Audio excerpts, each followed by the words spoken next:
with counsel, Mr. Madden, Ms. Nicholson, on behalf of the state of Ohio. Mr. Berger, I ordered you to appear today to show cause why I should not terminate the privileges to drive that I granted to you. The court has received a number of reports of you drinking again and attempting to start your vehicle. Do you have some explanation for me? Yes, sir. The times that I violated, it was the next morning. I was drinking the night before, and it was the next morning that I would get violated. And if I waited 2 or 3 more hours after that, then I was good to start my truck. So tell me what happened. I thought you had given up drinking. I mean, I did, sir. You have an alcohol problem.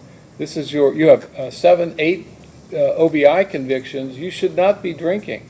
You have a history of drinking and then getting behind the wheel of a car. You're going to kill somebody. I thought you were done with the alcohol. I was, sir. I was relapsed. Well, this has been going on for several months now, with the reports that I'm getting. Yes, sir. So what's your plan?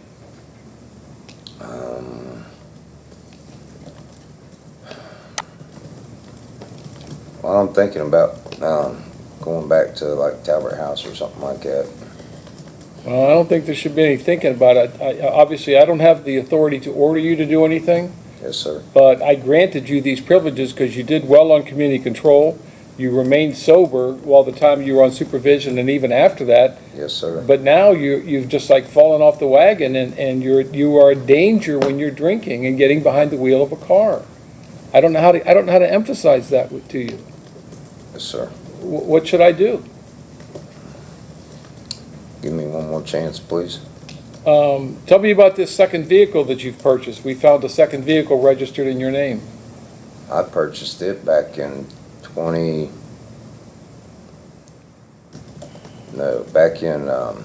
it was 2018 or 19. Is that car operable? No. Yeah, I purchased that before I got my that last OVI where you sent me But to you're prison. saying that car is not operable. No, it's got rusted brake lines. It doesn't run. Does the state have a position, Ms. Nicholson?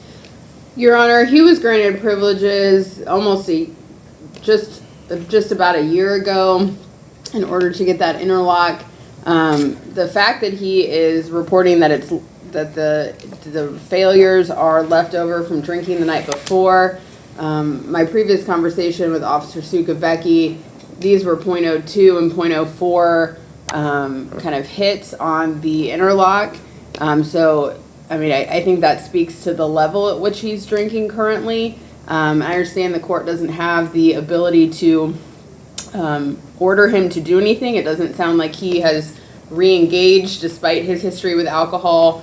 And he has numerous prior OVI convictions, and so the state does not feel at this time that it is safe for the public to allow Mr. Berger behind the wheel of a car. I understand that the interlock does give the court some security that it will not start if he is drinking, but allowing him privileges at all based on his history, he was afforded this opportunity, and it doesn't seem like he's taking advantage of it in a very positive way. Mr. Madden, you wish to be heard? Yes, Your Honor. Well, it does seem to make sense in terms of the level he's been blowing in the machine. That it probably was the night before, and how much he drank the night before, of course, determine what it was in the morning. But he's not blowing 08s or 08s or higher. So it does make some sense.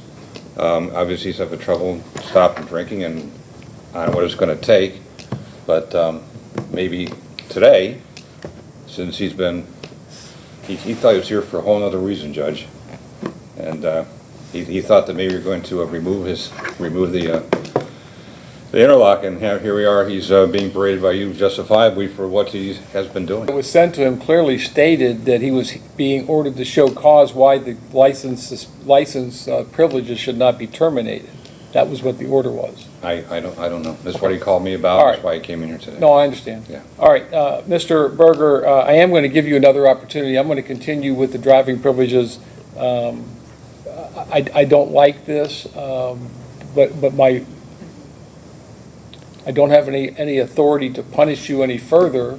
You certainly haven't broken the law, but you're certainly violating my orders, but the interlock device is working. If you want that device removed at some point in time in the future, if you want me to terminate your license suspension in the future, you're going to have to show and demonstrate to me that you can show a prolonged absence of the use of alcohol.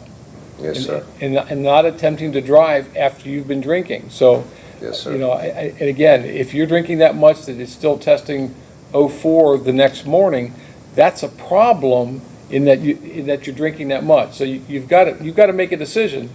You have requested in the past that I remove the interlock device. That's not going to happen for the foreseeable future because you're not following the rules. Yes, You sir. have an alcohol problem, sir, and we tried to get you help for that when you were on community control, and I hope you, for your sake, that you get the help that you need.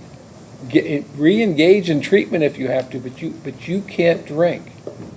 For whatever reasons there are, you can't do it. So Yes, sir. I'm going to continue with the interlock device at this point in time. I will not terminate your privileges, but if this continues to happen, I may revisit my decision at that time. Thank you, Ms. sir. Nicholson, is there anything else? No, Your Honor. Anything else from probation, Officer Nelson? Nothing further. Mr. Madden? Nothing. All right, thank you all. Thank you. Did you not understand when I told you that you were not permitted to use marijuana? I understand. Huh? I understand. Why do you continue to test positive? I didn't test positive last time. Now, last time it was diluted. I mean, that means that you intentionally tried to dilute the sample to flush it out of your system, and then you were positive today. What do you mean by I do drinking water? Yeah.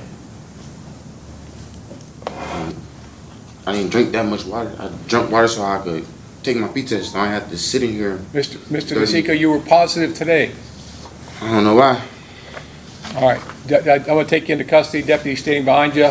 You're going to get the message that you're going to follow my orders or you're not. I'll have him brought back over, file a ILC violation here, and bring him back over tomorrow at 1. That's all. Your Honor, we do have the issue of the missing plea I know, form. we'll Do you deal want- with it Tomorrow?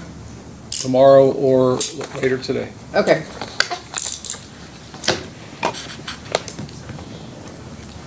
You ever wondered how many chances is too many? In this courtroom, a repeat drunk driving offender begged the judge for one last opportunity after admitting he had started drinking again.